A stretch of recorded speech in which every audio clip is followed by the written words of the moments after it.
आता या देशामध्ये प्रश्नचिन्ह उपस्थित करणं हा गुन्हा झालेला आहे.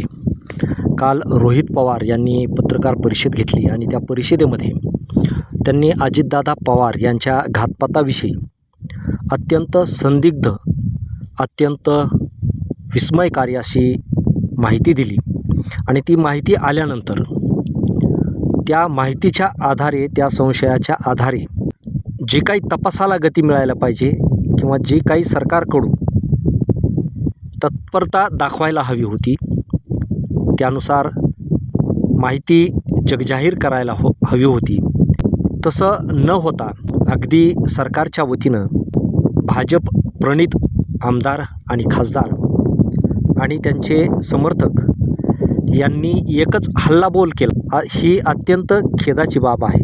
रोहित पवार यांनी कोणाची मानहानी केलेली नाही, कोणाला शिव्याशाप दिलेले नाहीत किंवा कोणाला मनाला लागेल असं वक्तव्य देखील केलेलं नाही.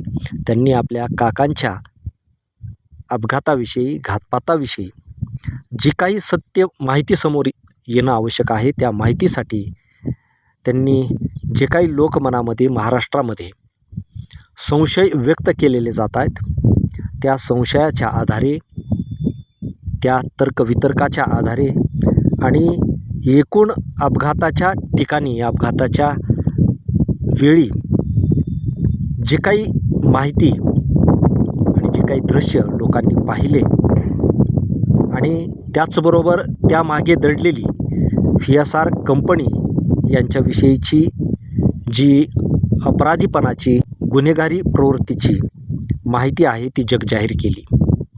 आता ही माहिती लोकांसमोर मांडणं हा गुन्हा आहे का? हा गुन्हा आहे का? एवढा मोठा महाराष्ट्राचा, देशाचा नेता, एका पक्षाचा पक्षप्रमुख अगदी सहज अपघातात जाणं हे शक्य कोणालाच वाटत नाही आणि म्हणून पडसाद येणं हे अपेक्षितच आहे. आणि लोकांच्या मागणीप्रमाणे, लोकशाहीला धरून, लोकांच्या हितासाठी जे काही प्रयत्न सरकारने करायला पाहिजे, जे काही बाजू सरकारनं मांडायला पाहिजे, ती न मांडता जी काही मागणी होत आहे त्या मागणीला विरोध म्हणून जर रोहित पवार यांच्या अंगावरती पिसाळलेल्या कुत्र्याप्रमाणे सत्तेतील जबाबदार माणसं धावून येत असतील, विरोध करीत असतील, तर याचा सरळ अर्थ एवढाच होतो की हा घातपात याच लोकांनी केलेला आहे. यापेक्षा अजून वेगळं काय असायला हवं? कारण जर घातपात नाही तर एवढा आगपाखड करण्याची आणि एवढा विरोध प्रदर्शित करण्याची आणि हे सगळे मुद्दे मोडीत काढून तो पाताच आहे हा बळजबरी गळी उतरवण्याची आवश्यकताच काय आहे? आणि म्हणून जे काही सध्या विरोध म्हणून होतं आहे, विरोधाला विरोध म्हणून, तर ते राजकारण नसून त्या राजकारणाच्या आडून प्रचंड मोठ्या कटकारस्थानाचं आणि प्रचंड मोठ्या लोकविघातक कार्याचं प्रदर्शन या निमित्तानं होत आहे. ही त्याची दुसरी बाजू समजायला हरकत नाही. जर या घातपातामध्ये सरकारचा काही हस्तक्षेप नाही तर सरकारनं जी VSR कंपनी आहे, जी की भंगारातली त्यांची विमानं आहेत, अशा विमान कंपनीला विमान उडविण्याची मागच्या दशकापासून परवानगी मिळते आणि त्याचबरोबर त्यांचे कोट्यावधीचे विमे दिले जातात, त्यांच्यावर कुठल्याही बोट ठेवलं जात नाही. याचा अर्थ असा आहे की गुन्हेगारी प्रवृत्ती आणि गुन्हे करणारी माणसं आणि लोकांच्या जीविताला धोका असणाऱ्या कंपन्या ह्या जाणून बुजून या देशामध्ये पसरविल्या जात आहेत, पोसल्या जात आहेत. हा त्याचा दुसरा अर्थ.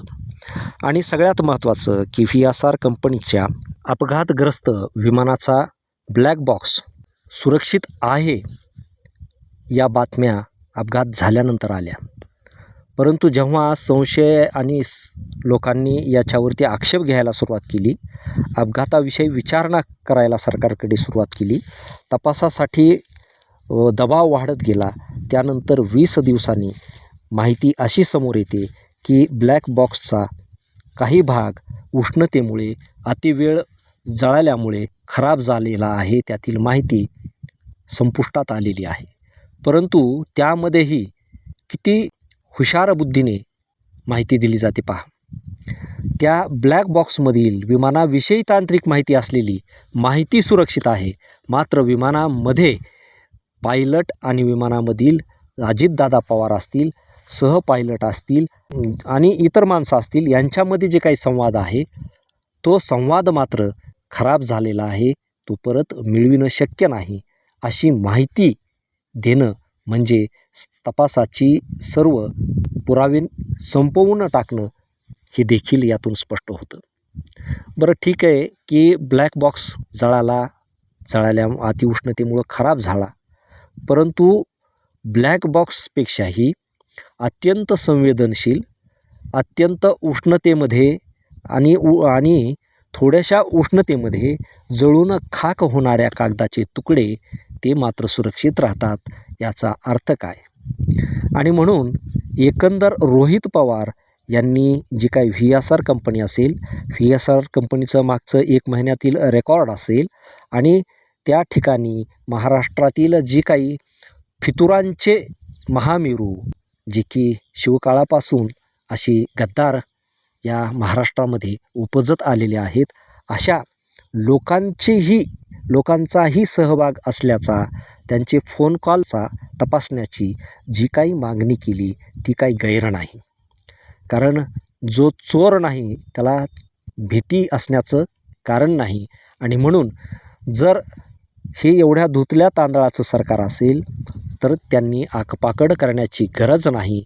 दूध का दूध, पाणी का पाणी या जनतेसमोर, या महाराष्ट्रासमोर यायला हवं, अशीच लोकांची अपेक्षा आहे. धन्यवाद.